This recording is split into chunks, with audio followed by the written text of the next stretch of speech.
السلام عليكم ورحمه الله وبركاته. ازيكم حبايب قلب؟ عاملين ايه؟ يا رب تكونوا بخير وفي احسن حال. جالكم فيديو جديد النهارده، يا رب الفيديو ينال اعجابكم. بالله عليكم يا حبايب قلب اللي ما اشتركش في القناه يشترك، فعل زر الجرس على الكل عشان يوصلكم كل جديد من قناتي قناه ام ليلى. قبل ما ندخل في محتوى الفيديو بتاعنا يا ريت نسمي بالله ونصلي على الرسول.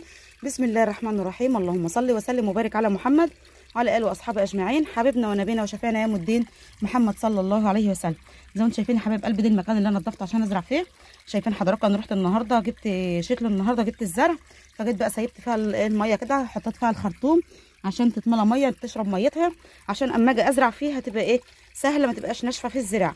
فانا هسيبها بس لحد ما اخلص شغل، لحد هي ما تشرب ميه وتتملى بالميه كويس، عشان اجي ازرع فيها الشتليه تثبت مكانها وتشرب من الميه وتجيب نتيجه على طول. الزرعه اللي احطها تدق معانا على طول باستمرار، ما تركنش في الايه وتغيب في الخضار. يعني لما تكون الارضيه شاربه ميه كويس هتحط الشتليه هتدق مكانها بكل سهوله. شايفين ابو ليلى بند عليه من ساعتها بيجيب لي ايه، لقى فرخ سمان على الطريق قدام الورشه وجايبه له بند عليه من ساعتها. بقول له هعمل بيه ايه؟ بقول له خديه ربيه. طب ده هحطه فين؟ عندي كتاكيت صغيره تنفع لسنه ولا عندي اي حاجه؟ هو جعان يا عيني وعايز ياكل، هحاول احطه في كرتونه ياكل ويشرب واقفل عليه، بس هو عايز دفى. فلو حطيته في وسط الفراخ اللي عندي هيموت، لان المكان عندي ما ينفعش يتحط فيه، لان الفراخ كبرت وما عادش ينفع يتحط وياها. بس هحاول بقدر الامكان هعمل اللي عليا والباقي على ربنا. هحطه ياكل ويشرب في كرتونه حتى كده اهوت، وهو لو ليه نصيب يعيش هيعيش ان شاء الله. زي ما انتم شايفين حضراتكم يا حبايب قلبي، المكان اهوت انا فاتحه الخرطوم فيها اهوت، وان شاء الله بس على ما اخلص اللي ورايا هيكون المكان شرب ميه. انا قمت بدري انا وابو ليلى رحنا السوق جبنا الشتل وجينا، فان شاء الله ساعه ما تشرب ميتها هشتلها معاكم.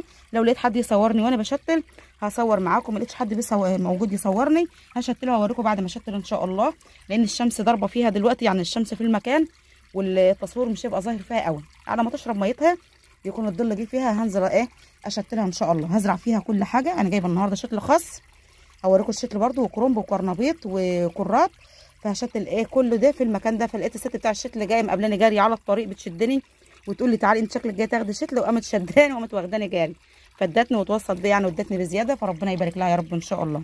فخليكم معايا حبايب قلبي لما اجي اشتل ان شاء الله هنبقى مع بعض على ما المكان بس يشرب من الميه كويس، لان المكان ناشف جدا جدا، ما كانش فيه ميه بقاله فتره، فمجرد ما هيشرب الميه بتاعته والاقي الميه وقفت فيه فان شاء الله هشتل وياكم وهوريكم وانا بشتل. رجعت لكم تاني يا حبايب قلبي بعد الحته ما اخذت الميه اهيت، بقى فيها ميه كتير اهيت، يعني المكان اللي بتحط فيه ميه بشربها على طول، بس هي مش مساويه زي بعضها، ما عرفوش يسويها لي كويس برده، فيها حته عاليه وحته واطيه، الواطيه الميه بتقف فيها والحته العاليه ما بيقفش فيها ميه بتشرب ميتها على طول. فانا جبت بقى البتاع التقوي اللي انا جايباه يا حبايب قلبي، الكرنب والكرات. الست كانت متوصيه بقى وتقوليش انا عندي ارض على بعضها راح ازرع فيها. يا ستي ده حتى صغيره تقول لي والله خدوهم مش هتندمي، اقول لها ما عنديش مكان للكلام ده.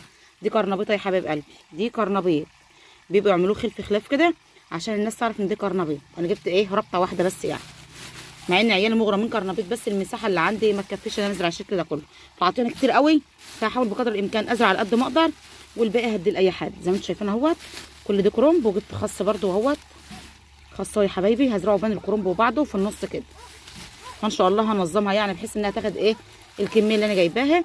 فربنا يبارك يا رب ان شاء الله، ربنا يبارك ليا ولكم ولامه محمد. المشكله اللي انا شايله همها دلوقتي ان انا هنزل ازاي وهروح طين وهروح ربع ومش عارفه هشتل ازاي، بس لازم اصور معاكم واوريكم انا بشتل. فان شاء الله ربنا ييسر الحال كده، وليلى هتصورنا وانا بلبس في الطين دلوقتي وايه، وهتبقى الدنيا مليطه ان شاء الله، فربنا ايه ييسر الحال. نشد بقى الخرطوم شويه كده عشان ما تبقاش معجنه من قدام، ونشوف هنزل ازاي في الطين ده. حتى لو الطوب في مساحه ان انا اعرف امشي عليه، بس مفيش مساحه ان انا امشي من جنب الحيطه، فهحاول بقدر الامكان ان انا اصور معاكم على قد ما اقدر عشان انزل لكم الفيديو واوريكم انا عملت ايه او شتلت ازاي. خد يا حاجه ليلى ان شاء الله نروح ايه روبه باذن الله، نظبط ايه امورنا كده. افردي وشك والنبي عشان تقدري يا ليلى، افردي وشك اضحكي تبسمي لله كده، يلا. اما اقول لك احذفي لي بقى تحذفي لي، انا هاخد شويه في الكيس كده معايا، اما اقول لك احذفي لي تحذفي لي.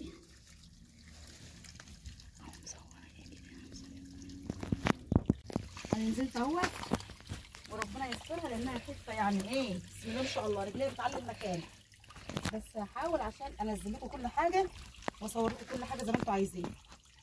احط كده في الباب، احط هنا في جنب كده،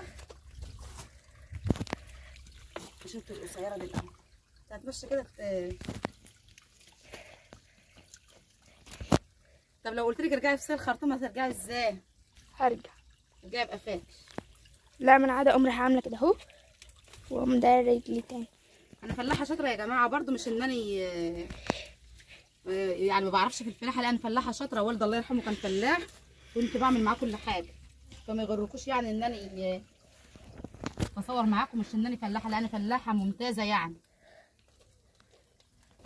هحاول بقدر الامكان انني يعني ايه موسعش قوي عشان بس ايه المساحه تاخد. تعرفي تروحي تشيلي الخرطوم يا ليلى؟ شيلوه. شيلي الخرطوم.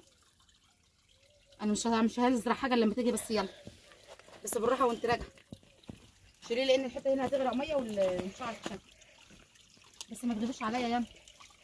شيلوه يعني اروح افصل الميه مثلا. دي بقى احدفيها عندك انت على ما تفصلي الميه وتيجي. ضحكت عليا وشتلت شويه عليا، فصلت الميه وجات، بس انا بحاول اضيق الكرات، لان الكرات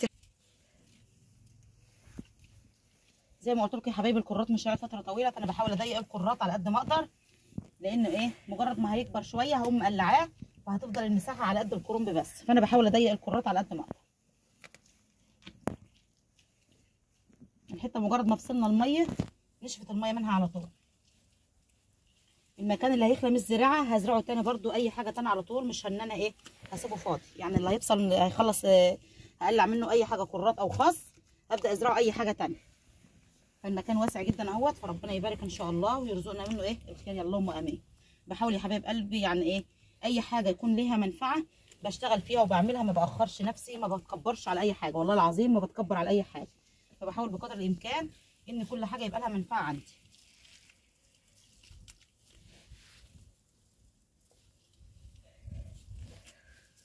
بزرع الكرنب في وسط الكرات اهوت عادي مفيش مشكله، لان الكرات زي ما قلت لكم هيتقلع وهيفضل الكرنب براحته خالص لحد ما يكبر. انا بزرع الكرنب اهوت في وسطه اهو.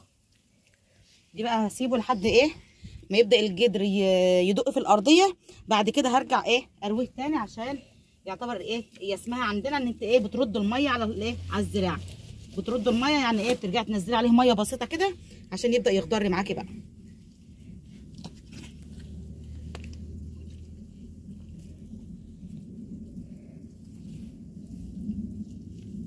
فما حدش يقول انت متقله الشتل يا ام ليلى، لا هو مش تقيل، زي ما قلت لكم الكرات هيجي عليه وقت وايه وهقلعه مش هيفضل كده.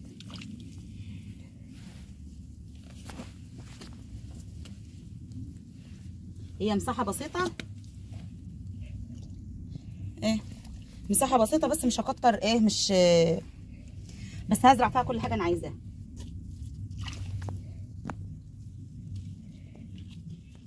خلاص يا حبايبي زي ما انتم شايفين كده انا خلصت زراعه الحته اهي، زرعتها كلها، ففضل معايا شويه شتل، فمفيش حد ان انا اديهم له كده بدل ما يبوظوا عندي بقى خساره ان شاء الله، بس على ما افضى بس كده يوم كده ولا حاجه انا احطهم في التلاجة يوم ولا اتنين مفيش اي مشكله خالص، احطهم في التلاجة لحد بس ما اجهز الصحارات والمكان اللي كنت بشتل فيه السنه اللي فاتت في البيت من جوه، ان شاء الله هنضف الصحارات ونضف كل حاجه كنت بشتل فيها، وهزرع فاضل معايا شتل بتاع ربطتين كرنب وربطه خس بدل ما يترموا بس خساره، الحاجه جايه بفلوس برده خساره انها تترمى، فان شاء الله هوضب الصحارات والجراكن والحاجه اللي كنت بشتل فيها السنه اللي فاتت او الاقفاص وهشتلهم فيها تاني مفيش مشكله.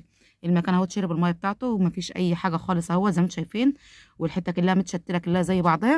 انا شتلت الخس في جنب لوحده عشان لما اقلعه ويخلص ارجع اجيب خس تاني مكانه وارجع اشتله في نفس المكان، فان شاء الله ربنا يبارك فيها يا رب وايه وتطلع فيها الحاجه كده وتبقى حلوه، فربنا ان شاء الله يخضرها وتبقى كويسه، لان خلاص طالما انت ناويه خير وناويه تزرعي حاجه ان انت تاكلي منها عشان ما تستنيش حاجه من حد او تستنظري حاجه من حد، حاولوا كل واحد يوفق له مكان عنده يا جماعه، في جراكن في صحارات في قصاري في اي حاجه وهتزرعي فيها، يبقى في قلب بيتك في البلكونه على السطوح، هتعملي كل اللي نفسك فيه من غير ما تستنى لحد، مش كل اللي عنده ارض بس يا جماعه هو اللي بياكل وبيشرب، اي مكان متوفر عندك هتزرعي فيه وتاكلي اللي انت عايزاه ونفسك فيه وهتعمليه في قلب بيتك. دي مكان جنب البيت اهوت، شارع جنب البيت اهوت، شارع عرض متر في طول 5 متر اهوت، فالمكان واسع اهوت وحلو وكويس، فكان ملامم عفش وقرف، فكنت ما بقضيش بيه اي مصلحه خالص. بقالي سنتين ما بحطش فيه لا حطب ولا بحط في اي حاجه.